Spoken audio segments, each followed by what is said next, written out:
G'day everyone, I'm Brett Hooker and my channel is I Love Dirt.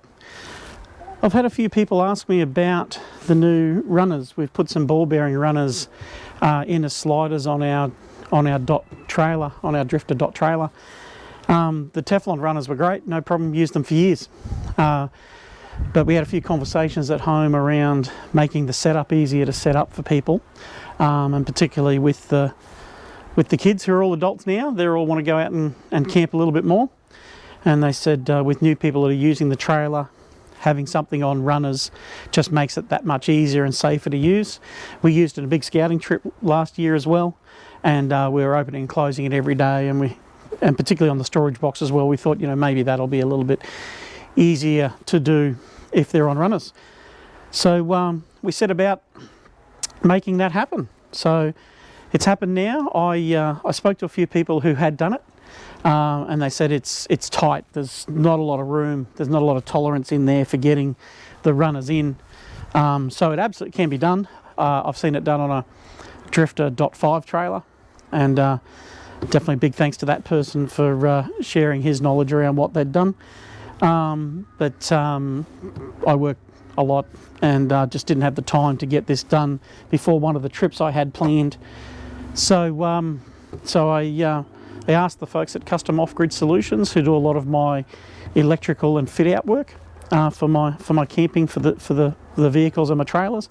I said, you know, could you guys have a go at it? And they said, yeah, yep, we'll work through it. We'll find a way. And to their credit, they did. They worked it out. They solved all the tolerance issues, etc. And so now we have ball bearing sliders for both the storage box and the kitchen here.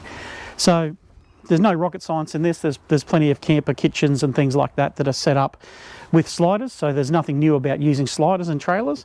But what's interesting here is that these are heavy units. You know, it's a 6-foot trailer, storage box is large. I carry a lot of gear, and the kitchen, it's the Drifta pull-out return kitchen. So there's a lot to this kitchen, including having a 40-litre fridge down the end there. So people were asking, you know, how does it work with the extra weight, etc. So now that I've had it done, well, let's just take a look. So I've got some locking pins on mine.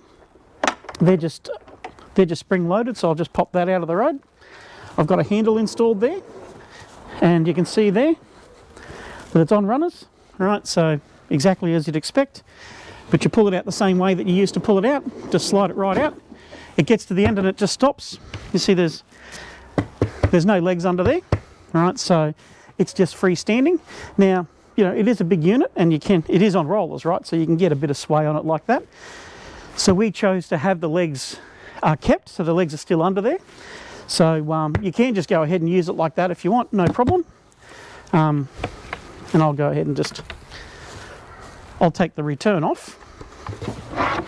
All right, so that's the return.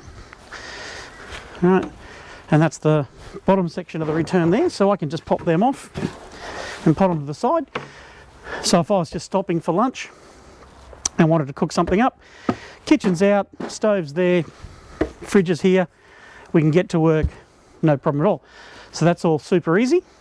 But because I still had the legs installed, still have the legs, I've kept them installed, they can be dropped down and clicked in place, and I've still got legs. So, and that just gives you that little extra bit of stability there. So happy days. I'll go ahead and put them away.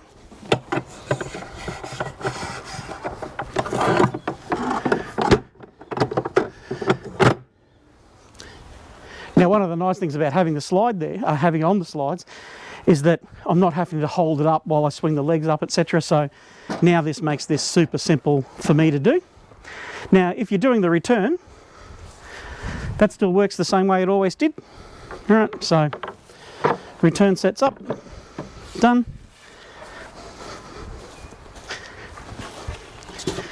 Put your bottom return on. Now, just while I'm setting this up, if you have a look at Exceed Campers, Scott and the team there are building trailers very similar to what the Drifta dot trailers were, but with his own touches on it.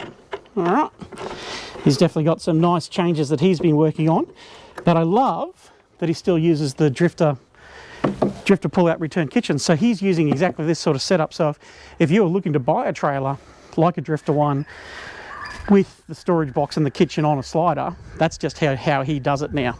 So you can buy them that way. All right, so return goes on per normal. All right.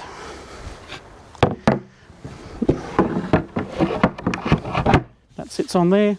That tucks into the, yep, that's tucked right into the slot. So there you go, freestanding on sliders, returns in place, all good, tickety-boo.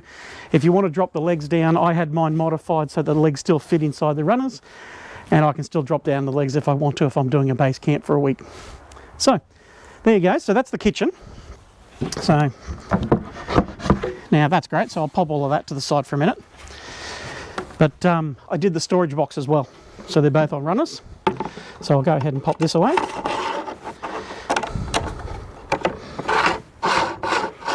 Okay. All right, that's done. How big's that kitchen? I still love that. Still one of the best things. Still one of the best things I like about the Drifta pull-out kitchen. It's just huge. And with the return, it's just an epic. It's almost like a social area in your camp, right?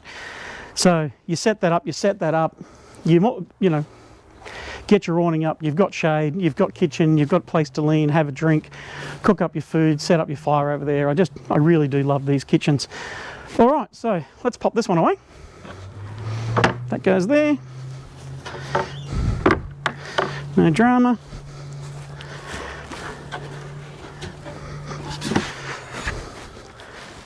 Pop the front in. Okay. Yep, I'm all good there. That one goes on top. Just make sure I've got that tucked in the right place. Yep. And then just do my locking straps. So that's all done. And of course it's all freestanding here. I'm not having to lift it and hold it with my leg with the runners because it's on the sliders. I'll just go ahead and push that in. Done. And as I said, we've got a locking pin there to hold it in place. So that's the kitchen. Now let's do the same thing with the storage box. Now, I don't know about you, but I keep a lot of stuff in my storage box, so it gets heavy. But same thing. There's the sliders. I've got a handle on the front, so I can just pull that out. There we go. That's the end of the run. Now, I've actually got some markers painted on the box here because when we do this trip when we do camping with other people and scouts and whatever else, I wanted them to be safe about how far to draw it out.